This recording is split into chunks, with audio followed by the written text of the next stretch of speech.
Halo semuanya, selamat datang di presentasi ini.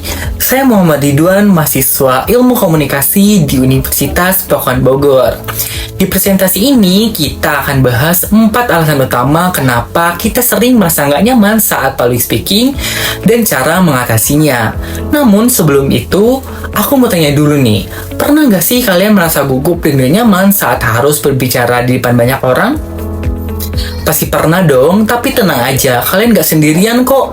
Karena sekitar 75% populasi dunia juga pernah mengalami hal ini.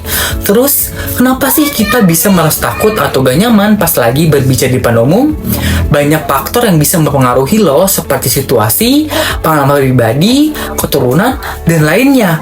Oleh karena itu, yuk kita cari tahu apa aja yang bikin kita merasa gak takut dan gak nyaman saat berbicara di depan umum. Oke, kita mulai dengan alasan pertama, pengalaman pribadi. Mungkin kalian sering dengar nih kalau pengalaman kita adalah salah satu hal yang ngebentuk kita saat ini. Kalau kalian pernah ngalamin kejadian di mana kalian ngomong di depan umum dan hasilnya nggak oke atau dapat respon yang buruk, hal ini biasanya bakal bikin kalian takut dan cemas di masa depan. Coba deh, ingat lagi pengalaman kalian. Ada nggak hal-hal dari pengalaman kalian yang bikin kalian jadi ngerasa gak nyaman sama public speaking? Dengan mengenali pengalaman ini, kalian bisa mulai ngatasinnya dan belajar dari kesalahan. Latihan terus dan ambil hikmah dari setiap pengalaman buruk untuk memperbaiki diri. Berikutnya, alasan kedua, konteks dan situasi. Konteks yang saya maksud di sini adalah keadaan atau situasi yang lagi kalian alami. Bisa aja nih, kalian nyaman public speaking di satu konteks, tapi gak nyaman di konteks lain.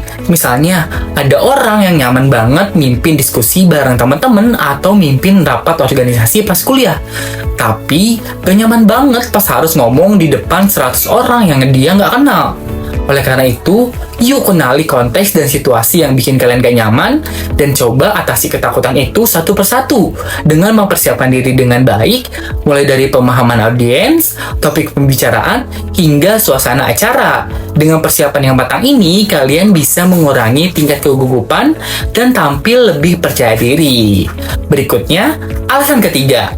Alasan ketiga ini adalah persiapan yang kurang maksimal. Kurangnya persiapan ini bisa membuat kita nggak yakin dengan materi yang akan disampaikan. Dan hal ini bisa meningkatkan rasa nggak nyaman saat public speaking. Oleh karena itu, sebelum naik panggung, pastikan kalian mempersiapkan diri dengan baik. Pahami apa yang bakal disampaikan, kenali audiens, dan sering-sering latihan biar lebih siap sama materi. Dengan persiapan yang matang ini, kalian akan lebih yakin dan tenang saat berbicara di depan umum. Yang terakhir, pikiran negatif. Seringkali nih hambatan terbesar dalam public speaking adalah pikiran negatif. Kalau kalian terus-menerus membayangkan hal-hal buruk atau khawatir akan penilaian orang lain, hal ini bisa mempengaruhi performa kalian loh. Coba deh ganti pikiran negatif dengan pikiran positif. Contohnya, bayangkan diri kalian ngomong dengan percaya diri dan mendapat respon positif dari audiens. Identifikasi pikiran-pikiran negatif yang muncul dan gantikan dengan afirmasi positif. Dengan begitu, kalian bisa tampil lebih dengan tenang dan percaya diri. Jadi, itulah beberapa alasan kenapa sering merasa gak nyaman saat berbicara di depan umum. Ingatlah, public speaking bisa dipelajari dan ditingkatkan. Dengan latihan terus-menerus, persiapan yang matang, dan pikiran yang positif, kita semua bisa jadi lebih percaya diri dalam berbicara di depan umum. Mulailah dari hal-hal kecil seperti berbicara di depan cermin atau teman-teman kalian. Setiap langkah membawa kita lebih dekat jadi public speaker yang handal. Terima kasih sudah mendengarkan, semoga sukses dalam hal public speaking.